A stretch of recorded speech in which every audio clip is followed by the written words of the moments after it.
Simon, and I've been chosen to speak upon whether student athletes in the NCAA should be on honor roll to play in games. As student athletes, players are faced with a lot of pressure to practice every day and maintain a 2.3 GPA academically.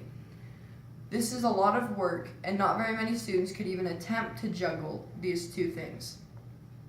The question has been asked, should student athletes have to maintain a 3.5 GPA or be on honor roll to play in games? This would give students no time to enjoy college between the long hours of homework and the long hours of practice. This would make the players question going to college for athletics because many of the competitors would be deemed ineligible to play many of their competitions. First off, this is not only unfair to the athletes who have a hard time maintaining the 2.3 grade point average, it is completely unfair to the coaches who care about having a winning team, not necessarily the grades the team has. This is true for Mike Krzyzewski and his Duke basketball team.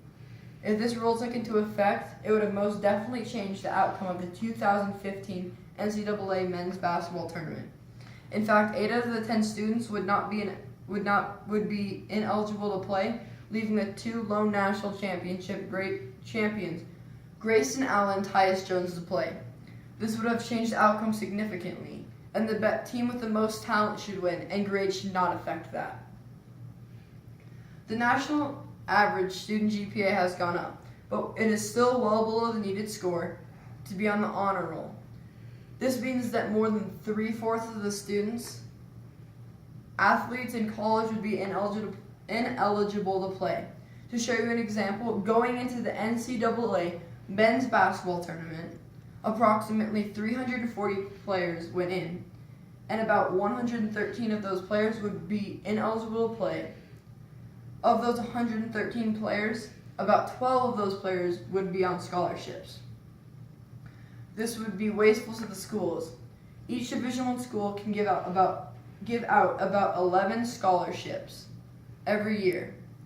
If these student athletes don't make honor roll, the school loses around $13,000 per year per student. This is very inconvenient to the school as well. If this rule took into effect, schools would have to be very cautious in giving student athletes scholarships and would prevent kids the opportunity to go to college because they could not afford it. The NCAA rule is to maintain a 2.3 GPA. This is the perfect score to play in games because many students are still learning. However, they still enjoy college and get to master their sport, which is mainly why they are there. If a student athlete does not make it into the pros, like 98.3% will not, you still have a successful career because with a 2.3 GPA, you will most likely pass and get your diploma. However, if you are in that gifted 1.7%, you can still go to the pros with a college diploma and would be making a large sum of money in professional athletics. Like the old saying, if it isn't broken, don't fix it. These are students, but they are mainly there for athletics. This is why many basketball and football players enter the draft after just 2 years of college. They are more focused on making it big than getting on the honor roll. The grade point average to play in games is 2.3, the perfect GPA.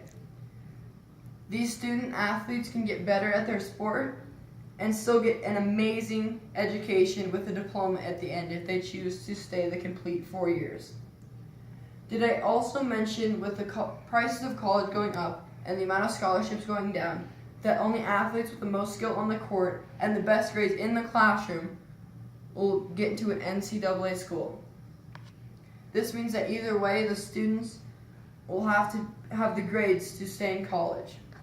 So why not keep the grade point average at 2.3 so the students that earn scholarships and the students that got into these schools will be well above that. Can you imagine what it would be like if you had a 2.5 GPA before the big game and you flunked a test because you are focusing on the big game? How would you feel?